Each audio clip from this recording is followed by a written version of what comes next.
लोग इसके विरोध में सदन में आवाज उठाए हैं। निश्चित तौर पर यह वक्फ बोर्ड से जो आमदनी होती है वो गरीबों को बांटा जाता है। इससे सरकार अगर उसको हड़पना चाहेगी तो होने नहीं देंगे। वक्फ जो है ये एक धार्मिक मसला है, इसलिए इसमें जो है जिस तरह पहले चलता आ रहा है, अब उसमें ऐसी क्या ज़रूरत पेश आ गई कि उसमें इस तरह मतलब ये कि तरमीम की गई। हमारा ये जो है ये पूरा जो सिस्टम है वो सियासत से बिल्कुल अलग है। हम सियासी तौर पर कोई स्टेटमेंट नहीं दे सकते हैं। भारत सरकार ने वक्फ अमेंडमेंट बिल 2024 लाया है। यह हमारे संविधान के खिलाफ है। हमारी अपनी ज़मीन है और इस ज़मीन पर हम किसी और की हुक्मरानी चलने नहीं देंगे। इस देश के संविधान को बचाने के लिए, इस देश को मजबूत करने के लिए इस काले बिल को फ़ौरन वापस लिया जाए, जिसमें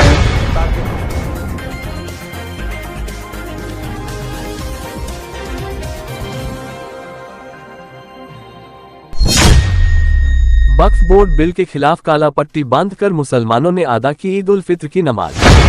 ईद उल फित्र का त्योहार इस्लाम धर्म का सबसे बड़ा त्योहार है, लेकिन भागलपुर में कुछ अलग ही नजारा दिखा। सबों ने वक्फ बोर्ड बिल के खिलाफ काला पट्टी बांधकर ईद उल फित्र की नमाज अदा की। सबों का साफ तौर पर कहना है कि वक्फ बोर्ड सदन में पास नहीं होना चाहिए, वरना ईद के बाद इससे भी ज्यादा जोर शोर से आंदोलन किया जाएगा। वहीं ईद कमेटी के सचिव शम्स तबरेज रहमानी ने कहा कि वक्फ बोर्ड का बिल संविधान में कहीं से पारित नहीं होने देंगे। ये हम लोगों के संविधान के खिलाफ है, वक्फ के रूह के खिलाफ है। ये हम लोगों का आपसी मामला है, हम लोग खुद सुलह करेंगे। वहीं उन्होंने बताया कि जितनी भी जमीन है हम लोगों की है, उस पर किसी भी तरह गलत तरीके से सरकार इस जमीन पर नजर न डाले। सरकार भारत के संविधान के खिलाफ कोई काम ना करे, अन्यथा बड़ा आंदोलन होगा। खुशी का दिन है, लेकिन बड़े अफसोस के साथ हम लोगों ने काली पट्टी लगाई है, इस वजह से कि जो अभी भारत सरकार ने वक्फ अमेंडमेंट बिल 2024 लाया है, यह हमारे संविधान के खिलाफ है और वक्फ की रूह के खिलाफ है। इससे पहले भी अमेंडमेंट हुए हैं, लेकिन उसमें एतराज़ नहीं हुआ है। लेकिन इसमें कई ऐसे पॉइंट्स हैं जो काबिल एतराज़ हैं और नाकाबिल बर्दाश्त हैं। इसलिए हम आज खुशी के मौके पे हमने ये काला लगाया है और ये आज़म किया है कि हर हाल में हम संविधान को बचाने का काम किया है और करेंगे। जो भी कानून संविधान के ख़िलाफ़ होगा हम उसकी मुखालफत करेंगे।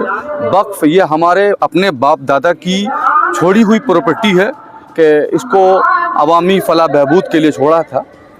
हमारी अपनी ज़मीन है और इस ज़मीन पर हम किसी और की हुक्मरानी चलने नहीं देंगे। सही बात है, कुछ इसमें गलतियां खामियां हैं कि जिसकी वजह से ये बिल लाया गया है, वो हमारे घर की बात है। इसलिए हम सरकार से मुतालबा करते हैं कि इस देश के संविधान को बचाने के लिए, इस देश को मजबूत करने के लिए इस काले बिल को फ़ौरन वापस लिया जाए, जिसमें ताकि आपसी भाईचारा और जो हिंदुस्तान की जो एकता है वो मजबूत रहे। शम्स तबरेज रहमानी, सचिव ईदगाह कमेटी करनेगढ़ CTS नाथनगर और महासचिव जमीयत उलमा शहर भागलपुर। नमाज अदा की गई है, किस तरह का ये मांग है आप लोगों का? वो तो सारी बात बता दी गई है कि वक्फ जो है ये एक धार्मिक मसला है, इसलिए इसमें जो है जिस तरह पहले चलता आ रहा है, अब उसमें ऐसी क्या ज़रूरत पेश आ गई कि उसमें इस तरह मतलब ये कि तरमीम की गई। और जो तरमीम की गई है वो हमारे इस्लाम और धर्म के एतबार से वो बिल्कुल मैच नहीं खाता है, इसलिए हम उसका प्रदर्शन करते हैं और हम इसका विरोध कर रहे हैं। आगामी विधानसभा चुनाव होने वाला, क्या है इस चुनाव में? नहीं, हमारा ये जो है ये पूरा जो सिस्टम है वो सियासत से बिल्कुल अलग है। हम सियासी तौर पर कोई स्टेटमेंट नहीं दे सकते हैं। विरोध में सदन में आवाज उठाए हैं। निश्चित तौर पर यह वक्फ बोर्ड से जो आमदनी होती है वो गरीबों को बांटा जाता है। इससे सरकार अगर उसको हड़पना चाहेगी तो होने नहीं देंगे। निश्चित तौर पर वक्फ बोर्ड जिसका है वही रहेगा। खबरों में अब तक के बस इतना ही। मिलते हैं फिर ऐसी ही बड़ी खबर के साथ। तब तक के लिए नमस्कार और देखते रहिए लोकल टीवी न्यूज 24/7। आप देख रहे हैं लोकल टीवी न्यूज 24/7। सब पर नजर, सबकी खबर।